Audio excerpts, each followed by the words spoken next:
Another big Smash rumor is going around, and it all stems from a ton of various tweets that have been deleted and removed from context, the ones that are still up, and a lot of them come from different users. So we're just going to give you the overview rather than piece together exactly what was said and who said it, because it's all hearsay anyway.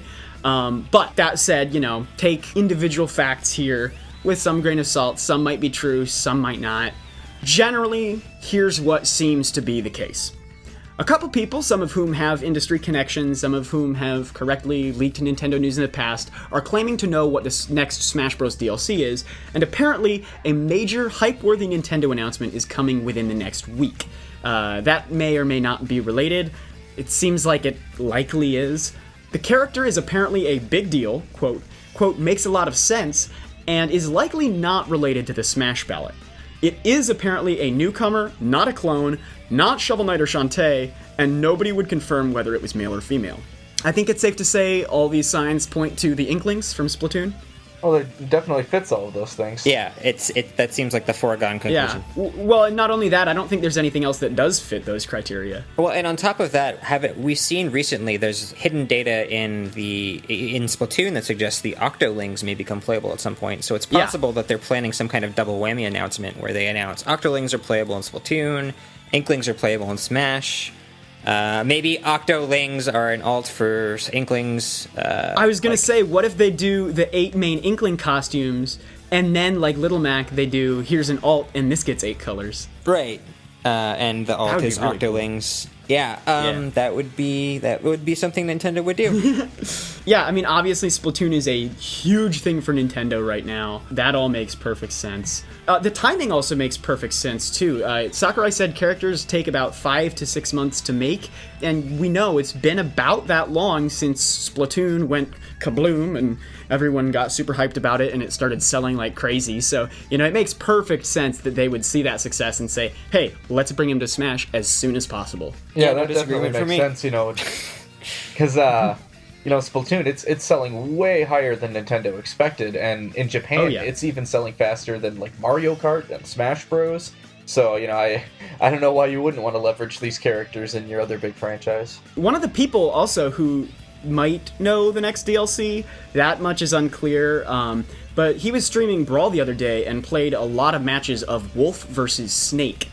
So I'm kind of wondering if A, Wolf is coming back. The timing would make sense since we're supposed to get Star Fox Zero soon. Also, I don't think there's anyone out there who doesn't expect Wolf to happen.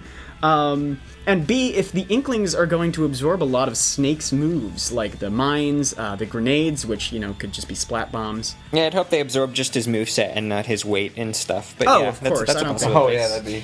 of course, this could just be mourning for those who have fallen and haven't made it to Smash 4. I don't know.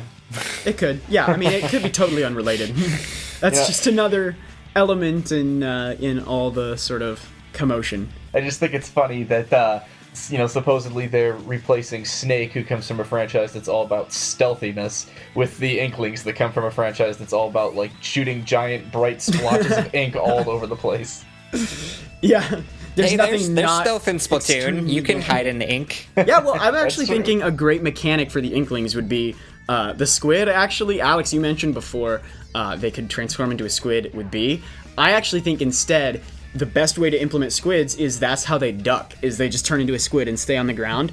And then their crawl speed is just insanely high. Yeah, I thought about that too. And then they can jump up out of the ink and shoot and everything. Yeah, and their hitbox would go down. Around that. Yeah. Well, I would expect the Inklings to not be super mobile when they're not in a sort of squid-like form, so it's possible that sort of becomes the balancing mechanic. Yeah, you kind of have to crawl everywhere, and it could get kind of technical too and difficult to use with like pass-through platforms. I like how all our discussions about Smash DLC inevitably revolve around characters and how we want them to play. Well, that's the best way. We love Nintendo, and we want them to be authentically replicated. It's just beautiful, that's all. Hello everybody, thank you for listening to this Nintendo Week clip, NWC. If you like what you hear, please subscribe to us here on YouTube for more highlights and discussion videos from Nintendo Week podcast, or subscribe to us on iTunes for weekly breakdowns of all your Nintendo news, discussion segments on subjects, games, and more, and tons of other features. Thanks for listening, and we will see you tomorrow with another NWC.